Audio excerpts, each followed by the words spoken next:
YouTube, what's going on? Appreciate y'all watching the video. What's going on? Appreciate y'all watching the video. Shout out to the lady truckers. I know some of y'all watch my video. Shout out to y'all. The lady that drives this truck right here, she's a lady trucker. I think she's on operator. Shout out to y'all. But just wanted to oh man. It's hot out here, man. I'm out here in Alabama delivering this load. And I just needed a reason to do a video. Some guys, you know, they're brand loyal. So they'll be like, man, forget cocaine. Get you a carrier, you know, get Rig Master, get all them other brands. But it don't matter. If you got an APU on your truck, I love my APU, man. If you ain't got one in your truck, get one in your truck. If you ain't got one in your truck, I don't know how you doing it. Yeah, you can idle the truck. Yeah. You can get a fan and all this. But as you can see, it's a bright sunny day. It's hot out here. It's a bright sunny day out here. A fan ain't gonna help you. I'm sorry. A fan ain't gonna help you. You need to get one of these right here. Tri-Pack APU. See the fan up there? Tri-Pack APU. It's running strong, you hear? Let me get back in the truck. It's hot out here. That's way we off on the weekend.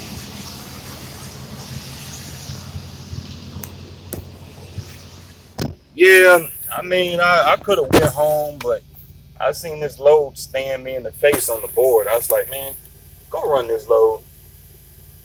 $1,000 to go 160 miles.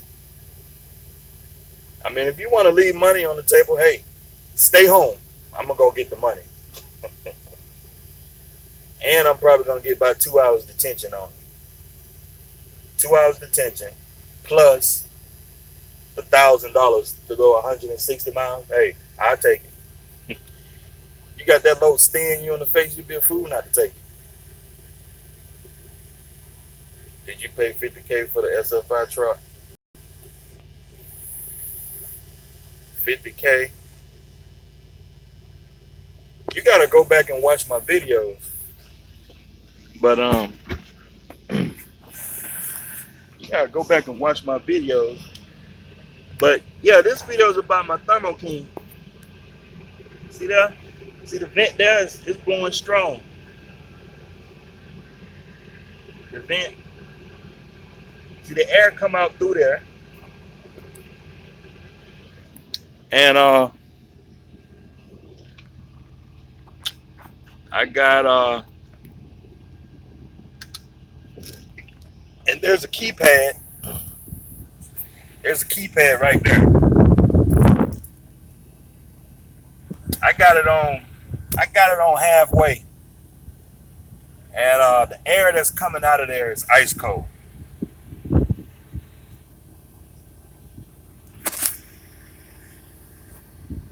The air that's coming out of there is ice cold, man. I'm sorry to tell you. If you don't got an APU in your truck, I don't know what to tell you. It's 100 degrees outside, but I'm comfortable. I got my APU running. I love my APU. I don't know what to tell you. I don't know what to tell you. Yeah, you can idle the truck, but you're going to have EGR issues. You're going to have EGR issues, and you're going to put a beating on your truck, letting it idle all day long. What this dude say? Got my truck, '01 Volvo 5500 Cummins engine. Only thing needed is rear brakes and drums and oil pressure sensor. Yeah, man, them old trucks, man, they last a long time. I mean, you just got to take care of your truck. A lot of guys don't take care of their truck, to tell you the truth.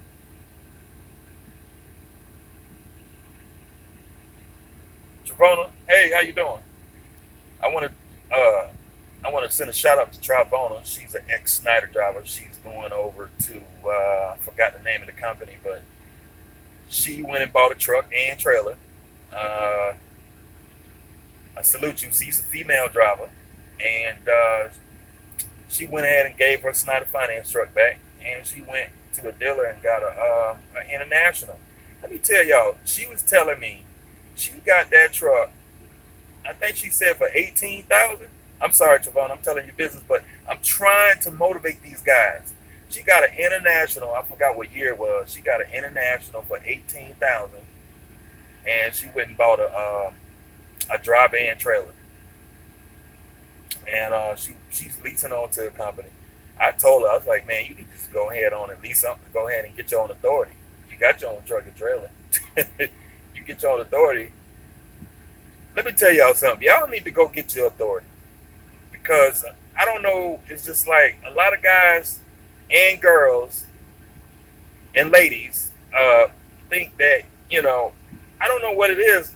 I mean, I was a victim of that too. Until I got my authority, I always felt like getting your authority was just it's far out of reach. I can't run no authority. It's too much paperwork. It's a lot of work. I'm just gonna tell you, it ain't no work. It ain't no work at all. If you leased on, you're doing the same amount of work. The only difference is that's your carrier on the side of the truck. Your DOT number's on the side of the truck. And guess what? You getting all the money. My bad. Y'all looking down my nose. But you gonna get all the money. You get all the money. Nobody in your pocket. You get all the money.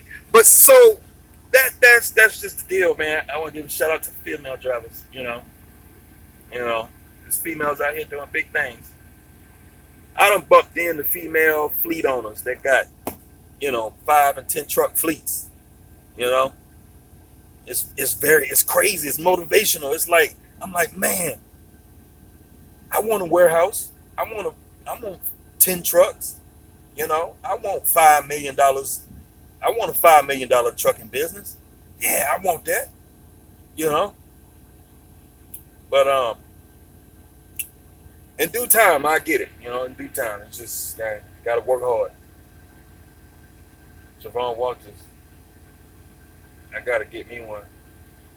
For what I've been seeing, you can get a used APU with about 5,000 or 6,000 hours on it for about $3,000, $4,000. You could probably find one even cheaper, 2,000.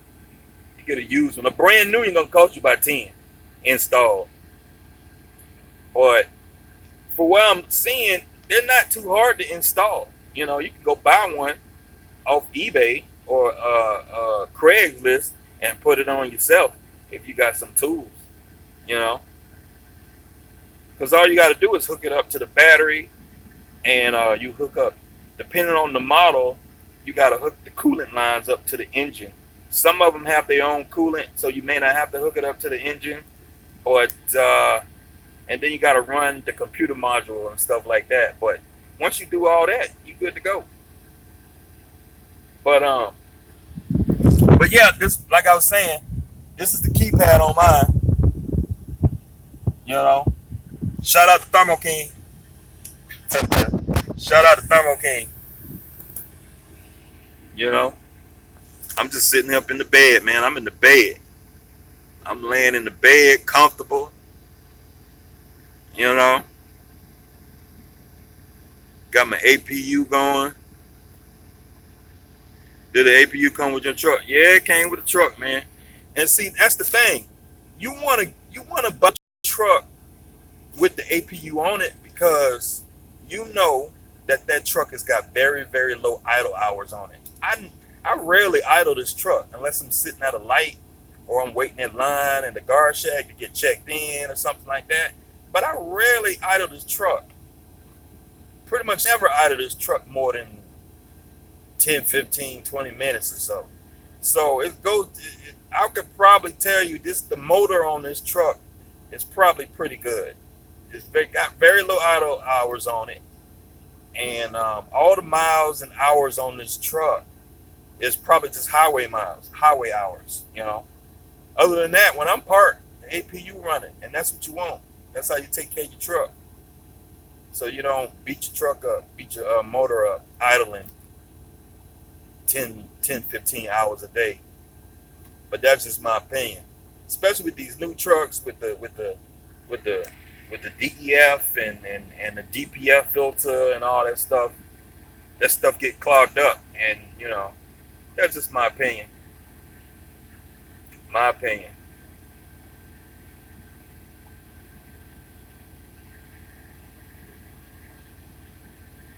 Javon, oh y'all coming with real questions. Hold on, let me get up. Let me get up and get back to the front of the truck. Ugh.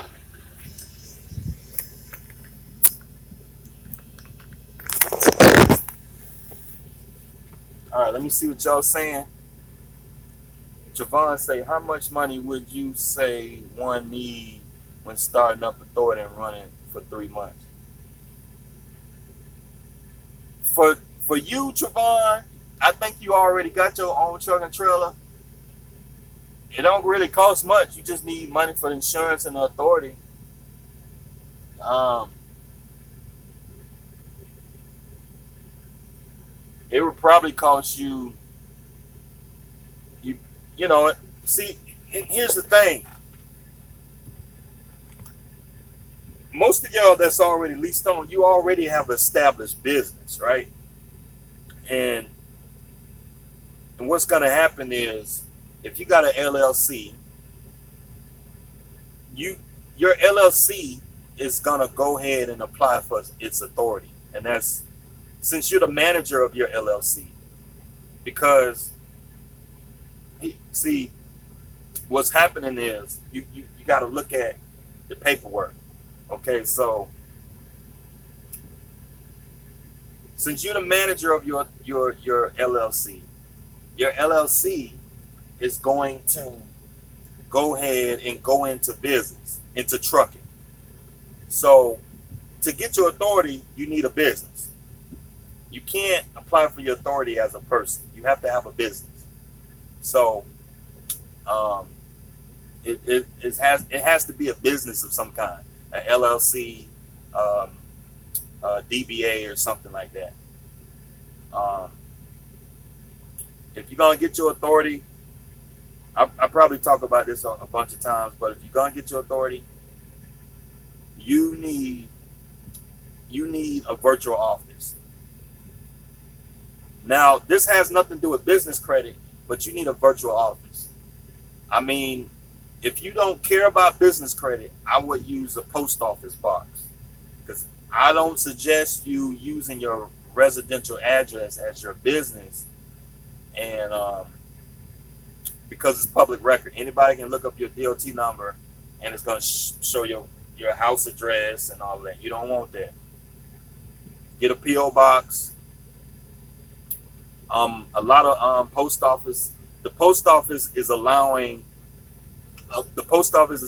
people to use the physical address of the post office. So instead of the PO box number, because when you're doing your DOT paperwork, they don't want a PO box address. So you could probably use, because when you go to the post office, you can sign up to use the physical address of the post office. So usually when you get a post office box, it'll be PO Box 12345, right? But it's this little paper, this form that you fill out, which allows you to use the physical address of the post office.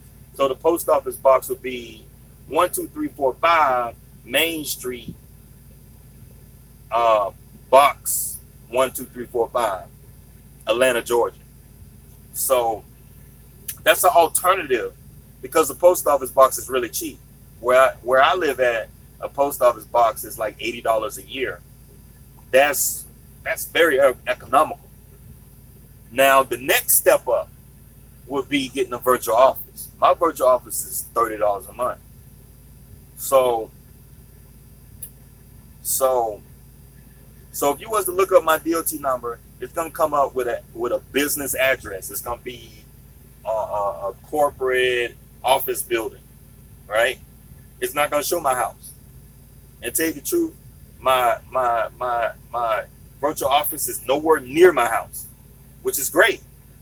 So when we talk about business and protecting yourself, that's what you, before we even talk about getting your authority, you got to set your business up to get your authority, because you need a business. When you fill out the FMCSA DOT paperwork to get your DOT number, you need a business. You have to be a business.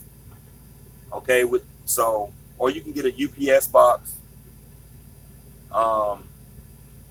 or you can just Google in your local area just to find somewhere that's written out PO boxes, okay, or written out addresses. You can just do a Google search. I think iPostal. Check if you want. iPostal is a good place to go too. Now, we're not talking about business credit. We're just talking about a business address. That's what we're talking about here. Now, if you're talking about business credit, that's another conversation. But we're talking about establishing a business, so that way you don't have no personal information out to the public. You can go on iPostal. iPostal is a great place to go. iPostal, you can get a business address for, I think it's $10 a month or $50 a year. You can get a business address and a business phone number for $50 a year. iPostal, that's a good place to go. It's very economical. They got contracts all over the place. It's a good way to get a business address without spending a bunch of money. iPostal. I used it for a little while, but when you're talking about business credit, iPostal is not a good. I wouldn't recommend using iPostal for business credit. So that's getting authority. Now,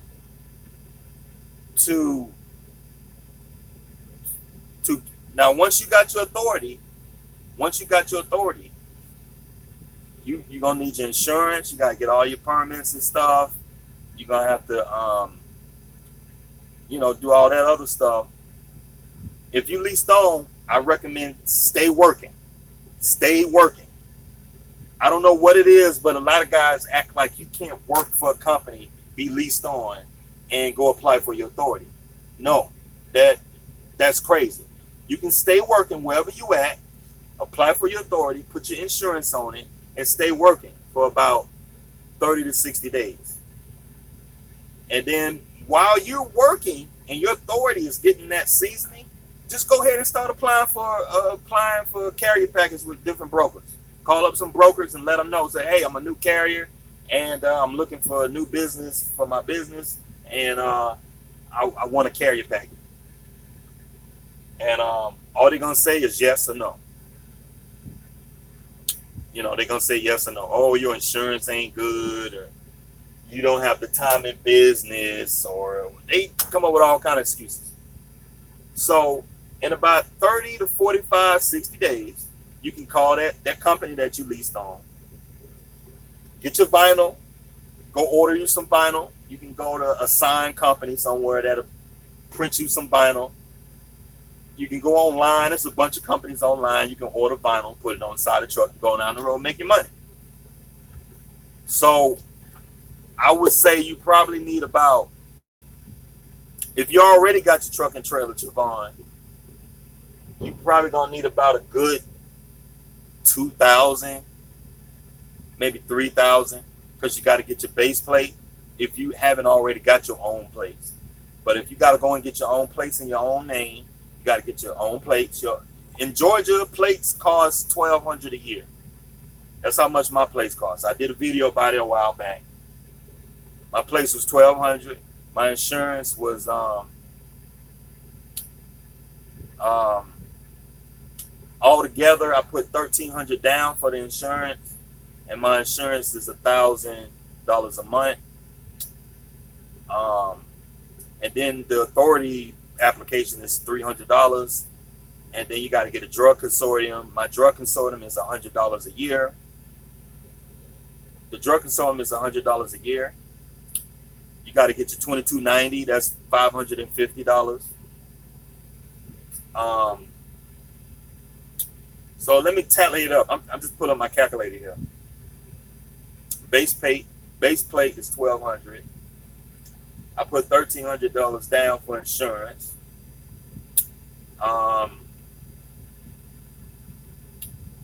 2290 is $550. If you haven't already, if you already got a truck, your 2290 already paid up, so don't worry about that. Your drug consortium is $100 a year, or the place where I got my drug consortium, you can do 3 years for $200. But for the sake of this video, drug consortium is $100 a year. For your UCR, that is $79 for your UCR.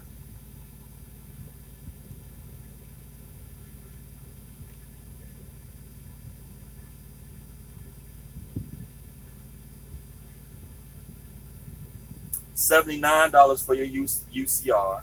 I'm trying to think of something else that you need. Your ELD, you got to get your own ELD for your own authority. Your ELD, my ELD with Keep Trucking was $300 for the year. Mine includes IFTA and all that stuff. I'm trying to think of something else. Your KYU number is free. KYU number is free. If somebody trying to charge you for a KYU number, they're ripping you off. It's free. You just go on to the Kentucky Weight Distance website. You apply for the KYU. I'm just going through my permit book.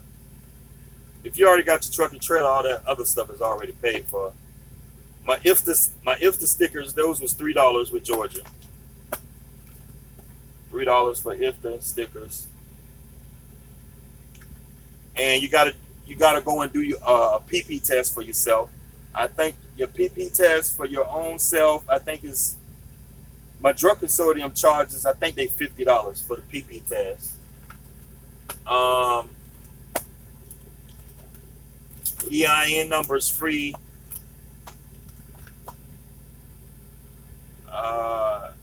You gotta get your own medical card for yourself. That's $89 to get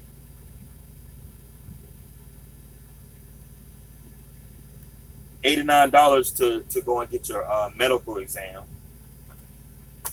What else? I'm trying to think. I'm just going through my paperwork, make sure I'm covering everything. So let me see. Yeah, you're gonna be looking at about $3,000. I'd say about $4,000 just in paperwork. Okay, just in paperwork. Base plates, registration, and all that. That's all it is. About $4,000. Insurance. You might as well throw in an extra month of insurance because your first month you won't be able to pull a load anyway. I think Uber Freight lets you pull once you pull freight once you active too. I think Uber Freight, they don't have as soon as your authority is active, once your MC is active, you can pull freight with Uber Freight. I think C.H. Robinson, they might be 30 days. Coyote is 30 days.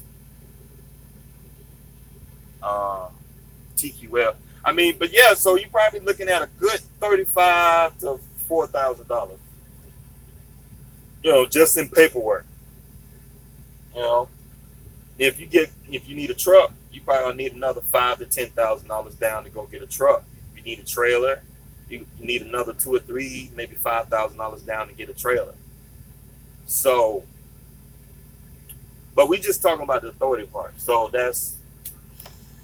but once you get it, it's, you know, your first 30 to 60 days is going to be a lot of work because you're trying to build your business up. Okay, you're going to be filling out a lot of carrier packets. I mean, I haven't filled out a carrier packet in like about a month. No, I filled out 2 carrier packets this past weekend. My bad, because I was getting set up with Snyder, and I was getting set up with Hub Group. Hub Group. They got a lot of freight.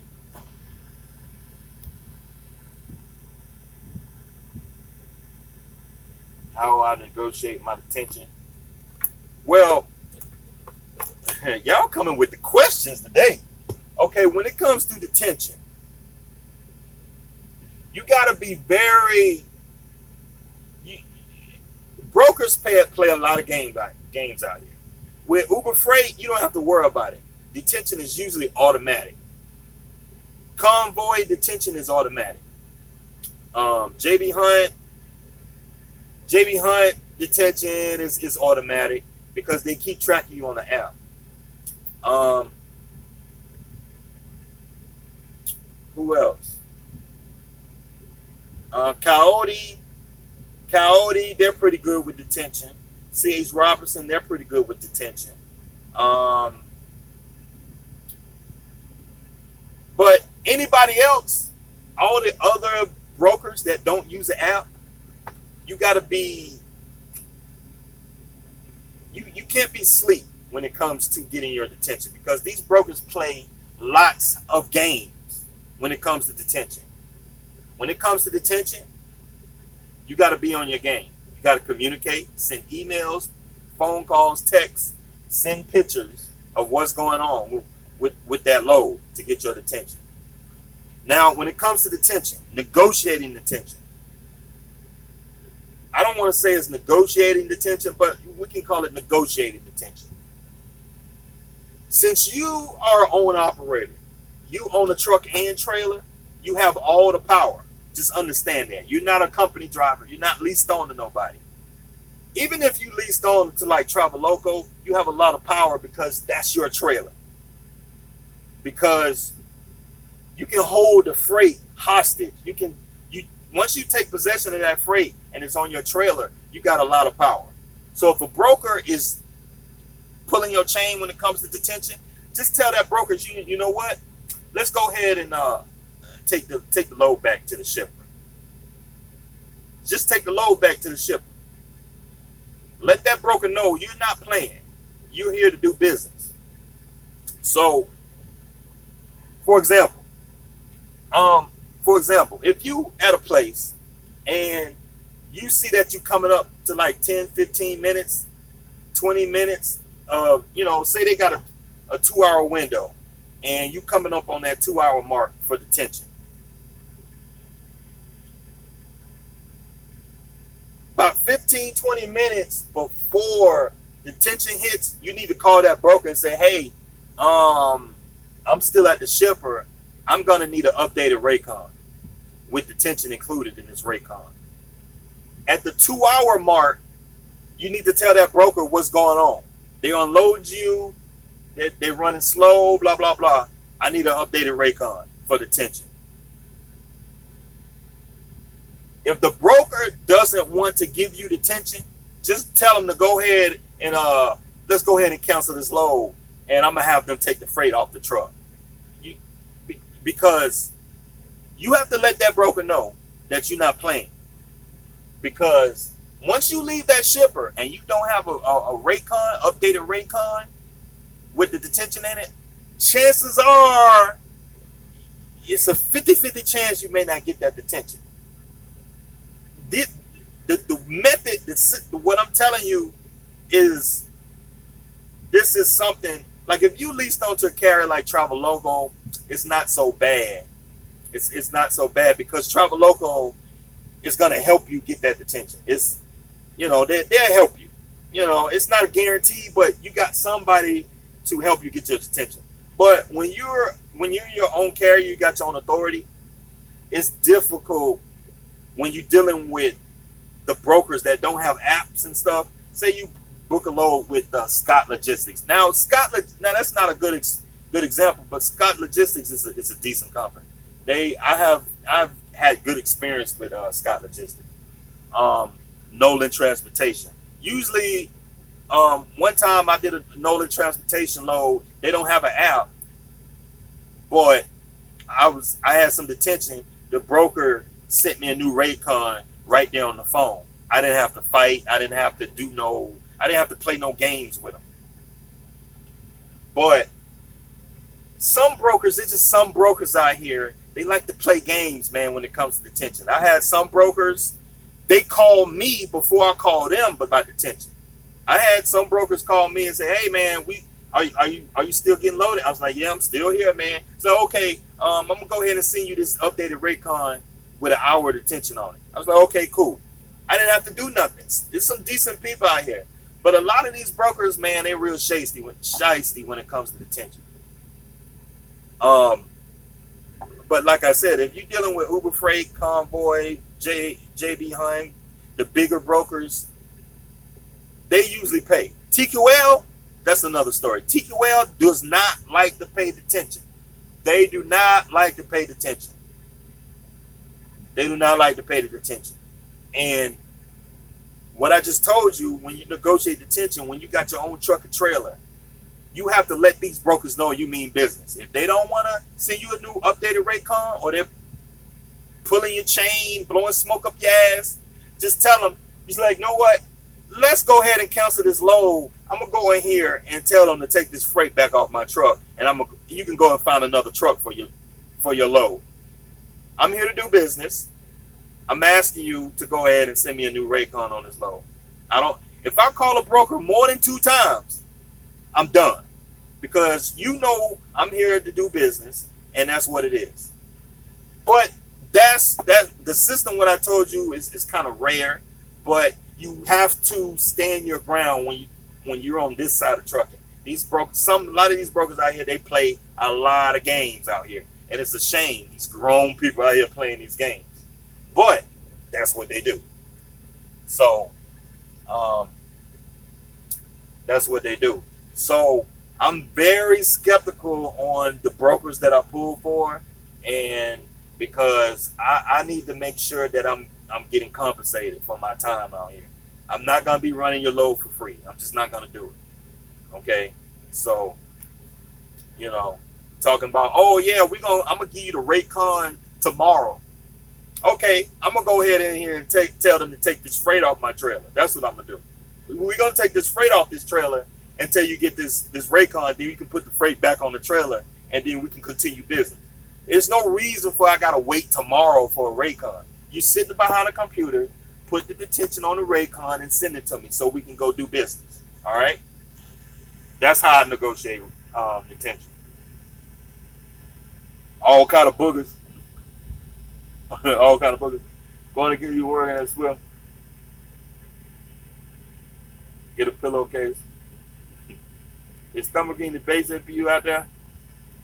I don't want to say they're the best, but mine work. And I say the best APUs out here is Carrier and Thermo King, because they have a very large network. You can pretty much find a Thermo King or a Carrier shop anywhere.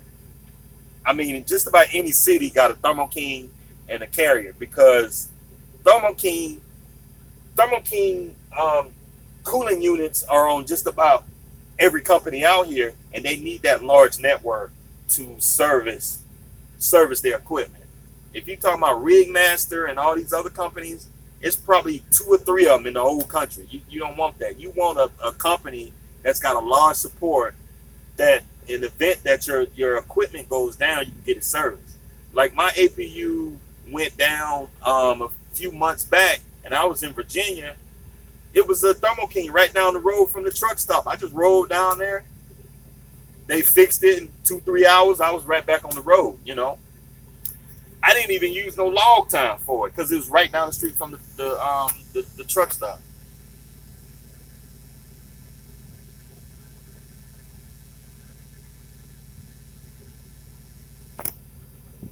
Your boy Rich say, no death for my shit gone cost me $1,500 for brakes, drums, and labor. Might be a little cheaper.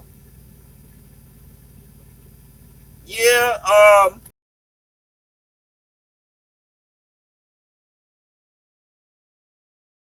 just get them done. I mean, I got my brakes done, drums and drums and pads and everything, for about 1,300. I take that back. I take that back. It wasn't 1,300. It was like 1,100.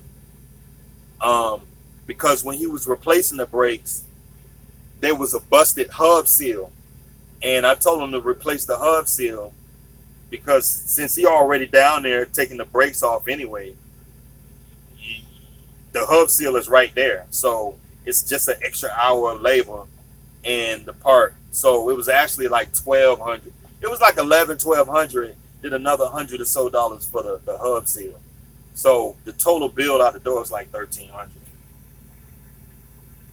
But I'm not bragging that I paid 1,300 for brakes. The fact is, we out here making money. If that's what it costs, and you got to pay that money, go ahead and pay the 1,500 and get back to work and pay the bill off. You won't miss a beat. You make that money back in a week. So, just 1,500 in the scope of your business. If you're making 5, 6, 7K a week, fix that, man, and going down the road, make the money, man. Rico Jones, what's going on? Yeah, man, what's going on? I got 3 trucks, no truck. They might as well go Virgin Auto, so when they get ready to build a business credit, they already have. Yeah, man. 25. Maybe he's going factoring. I got a factoring company, but I don't use it that much. I might factor 1 load a week. Maybe. Maybe 1 or 2 loads every 2-3 weeks. I don't factor that many loads because a lot of the brokers I pull for, they got quick pay. JB Hunt's got quick pay, Convoy quick pays, Snyder quick pay, C.H. Robertson quick pay,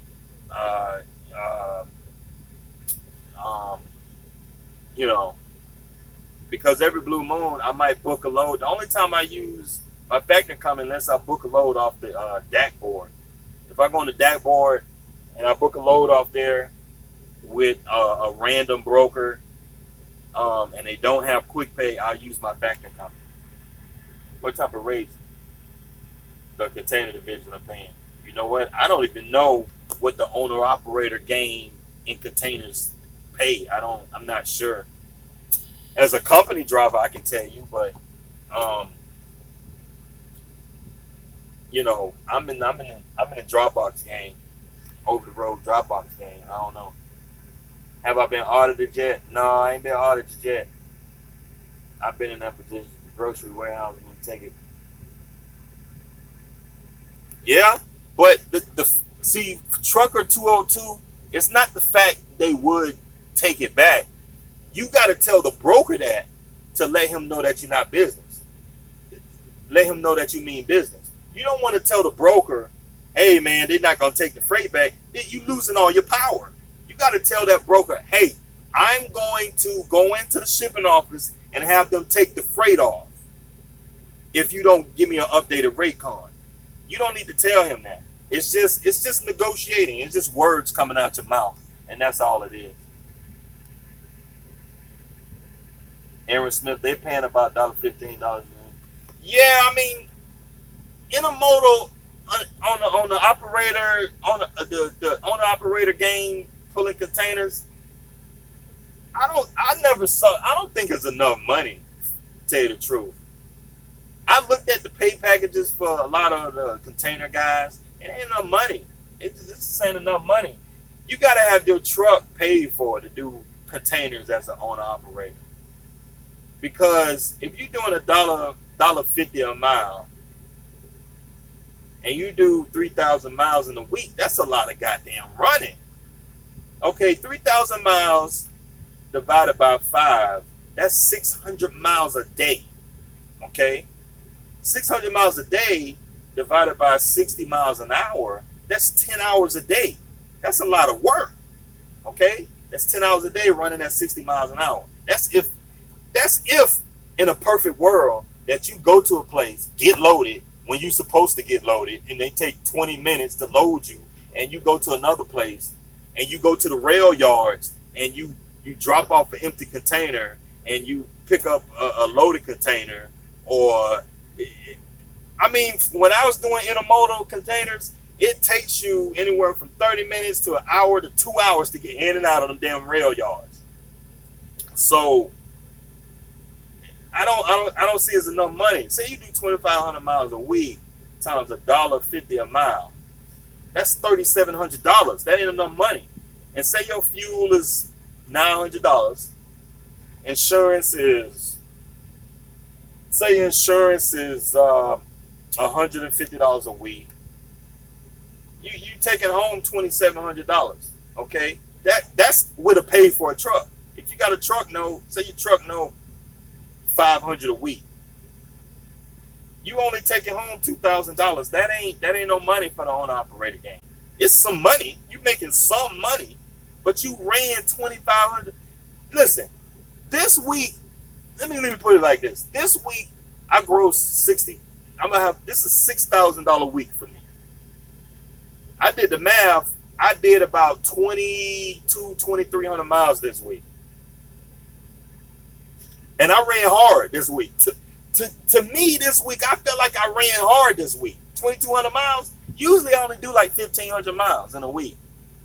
1,600 miles in a week. Doing 5,500, 6,000 a week. But this week, I ran hard this week. And I made $6K. So, to me, I don't think it's enough money. I don't think it's enough money to contain a game. That's my opinion.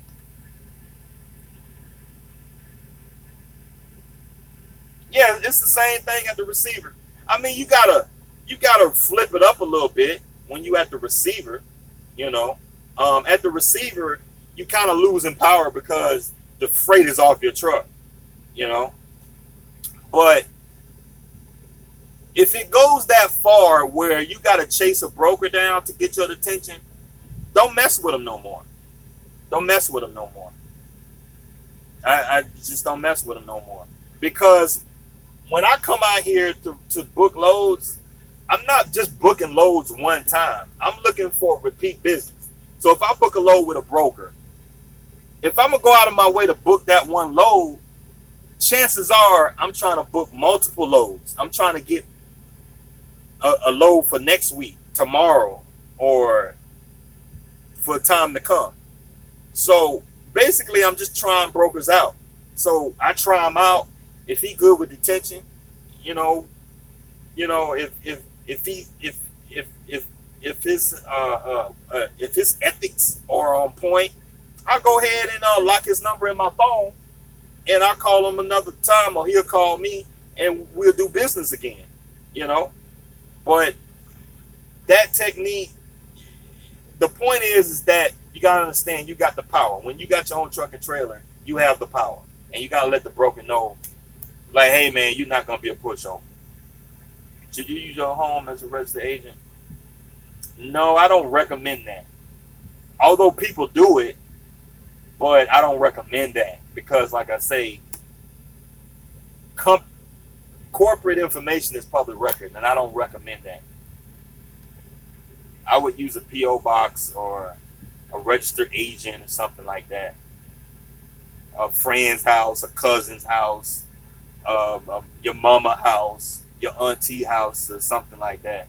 Do you think I set my truck up to do short miles, like 300-mile trips back and forth, and it break my truck down? I was thinking using this concept for running a truck. When it comes to trucking, DMC, you can't set like these strict rules in your business. You got to be very flexible.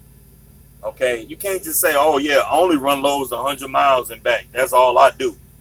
If you're gonna do that, you got to go and get you an account, get a direct shipper. Then you can say that. But if you out here just booking loads off broker boards and random over the road freight, you really can't say that. You got to be very flexible. You got to be flexible to the point where you got to be flexible. You got to be flexible, and you got to be, I'm saying this stuff over and over again. You got to be flexible. So when you out here and you see a load on the board, you got to come out here and do business. You can't be strict on your business. You just can't be boxed in like that. You got to be very flexible. So if you see a load on the board, book it and go. So sometimes you're gonna have to run 600 miles in a day. Sometimes you're gonna have to run 800 miles away from the house. It is what it is. But um, setting your truck up to run like that, I don't think is a good idea. You want to get equipment that's very flexible. Get a truck and trailer that's very flexible. You know. So the answer to that is no. I wouldn't set it up that way. You are correct. Stand your ground. I had a shipper unload my trailer twice because broker foolery.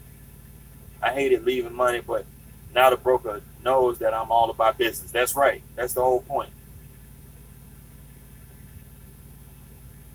Because a lot of these brokers, they know guys coming in and out the business. You got guys that's coming out here that's new, and they don't know how to stand their ground. They're used to being a company driver, being walked over. And it's a damn shame that these big mega companies have brainwashed guys to feel that way. They don't have no power, you know? Like, even when I was a company driver, when I first got into trucking, you know, you don't know the game. But once you start figuring out the game, it's like you start to understand. It's like, okay, it's just not stuff you just not going to stand for no more. You're just not going to stand for this bull, okay? You know, I tell my fleet manager, the hell with you and your job, you know? Because some of these people, they'll talk to y'all. You out here away from your family in a truck. And like some of these companies, they don't want you idle in the truck and all this stuff. They don't have no APU on the truck. They want you to sit there, put up with their garbage, right? Like a prisoner, right? I tell my fleet manager, hey man, I'll run this truck off in the ditch somewhere. You keep on with me. You know? And it's just like, and it's a brainwashing that's going on in this business, you know? And the point is the same. When you come out here with your truck and trailer, you got to let these brokers know that, hey, I mean business. And it's just like, because they know a lot of guys come in this business and they, you know, they trying to get over, trying to keep that extra $200-$300 in attention.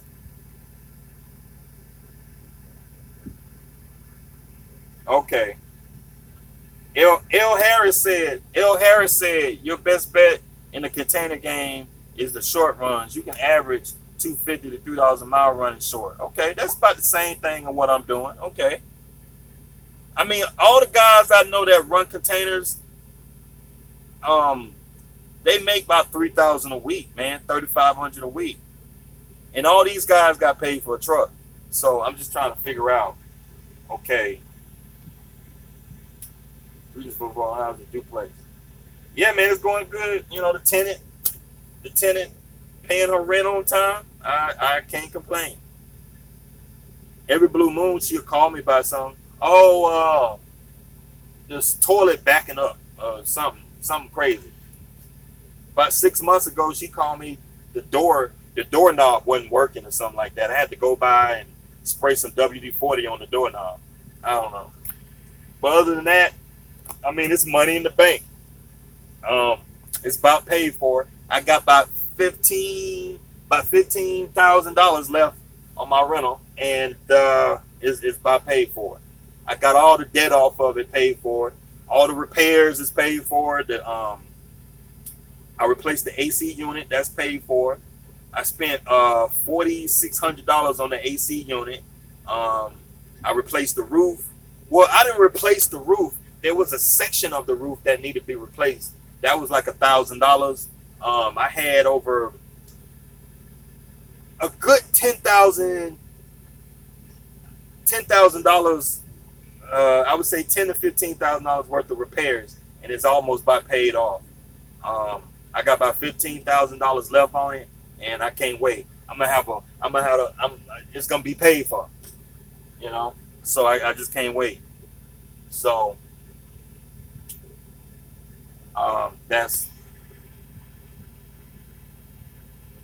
Driver tip, driver tip. If you book a load from TQL to Aldi's in Salisbury, North Carolina, make sure they make your appointment right.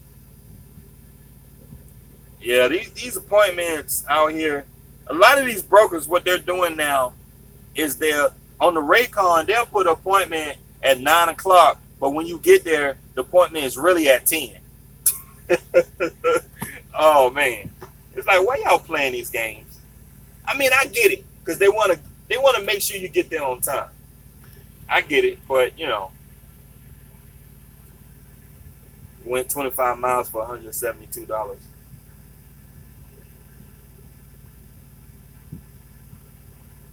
I put that rental property in the LLC. Um, it's pros and cons to that. I can make a whole series about that stuff. It's pros and cons to putting your rentals in your own name and putting them in the LLC and stuff like that. You know, guys be trying to look for this protection, but I mean, really, when you in court and the judge looking at your paperwork, no LLC is going to save you, in the event of being sued. The only way to really save your assets is to put it in a trust. Put it in a trust or put it in a spouse's name. Like if you're married and you're a truck driver and you got other assets, you got rental properties, you got a truck and trailer, you got a house that's paid for and all that stuff, put all that stuff in your spouse's name or put it in a trust or something like that. That's the only way that's going to save you. Because if you got LLCs and you're the owner of those LLCs, what's the point? If you get sued, the court is going to take those assets because you own them. It don't matter. You own the LLC. The LLC owns the property. It don't matter. And so it's a lot of things that goes into that. So it's not as easy as saying, yeah, I'll put them in the LLC. Well, do you have the LLC structured right? Do you have an operating agreement? Do you have a separate business account for that LLC? I mean, everything has to be in order for that LLC to be its own person. And most people don't do all that. They just get a one-page LLC and think they're good.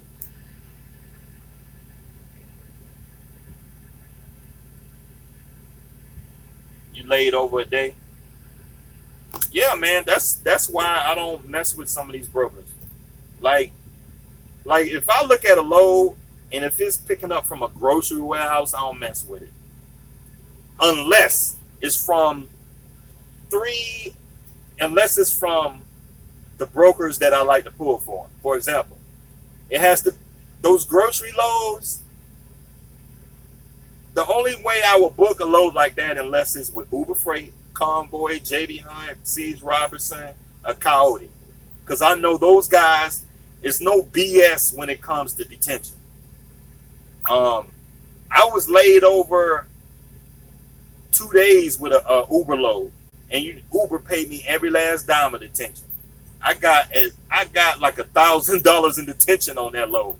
I did a video about it a long time ago on one of my first and second Uber loads. I got almost $1,000 in detention on that load. It may have been more, but yeah, I got almost $1,000 in detention on that load. Convoy, they paid attention. Convoy detention is automatic. I don't even need to call nobody when it comes to detention with the convoy load. You don't even have to call nobody. You just pull the app up and you just hit the detention button.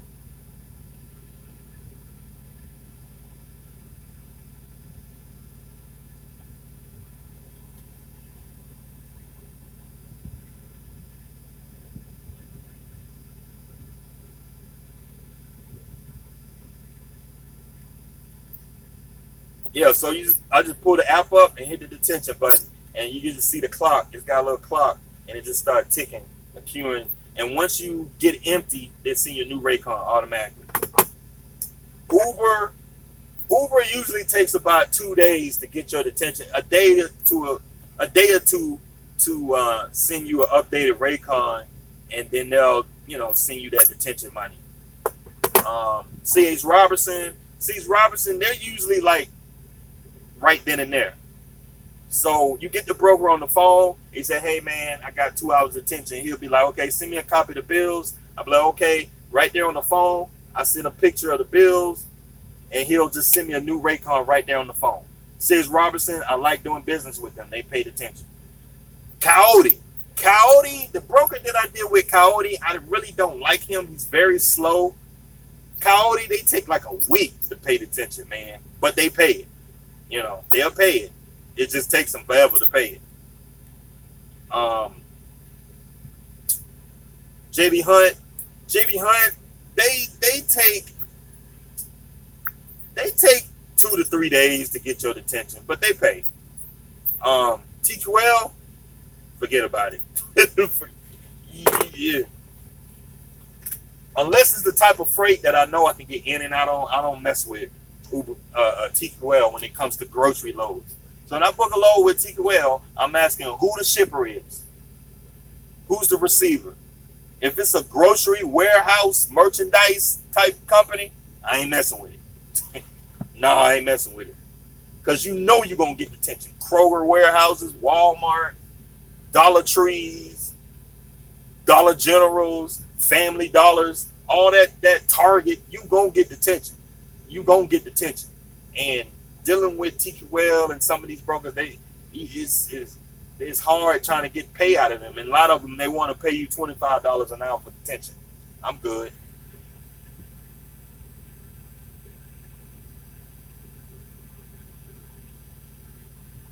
A holding company. I mean, a lot of this stuff y'all talking about is not really worth talking about because y'all ain't worth millions of dollars. So why even be talking about these holding companies and talking about LLCs and once you start to get a net worth of 500 million, a million, $2 million, then it's worth talking about protecting yourself. But if you just got a truck and trailer and you got a rental property, 2, 3 rental properties, it ain't really worth talking about because in the scope of it, it ain't a lot. It's not really a lot. You know, just keep it simple, man. Just get you an umbrella policy. That's the best thing you can do. Put it in your own name and get you a straight up umbrella policy. A straight up umbrella policy that'll protect you all day long when it comes to getting sued. That's what I suggest. Damn, y'all asking some questions today. I registered with JB Hunt. The app is lit. Yeah, it's a decent app. It's pretty good.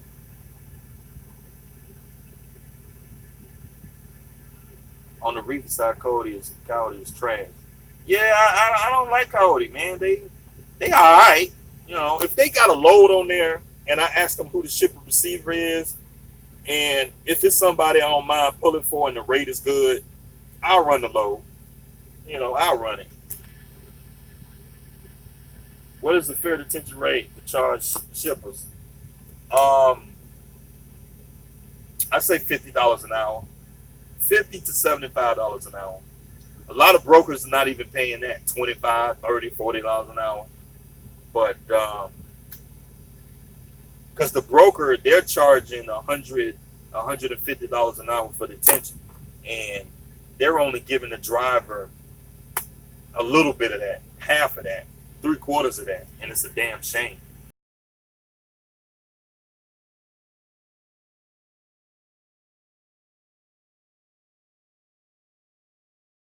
See y'all next time.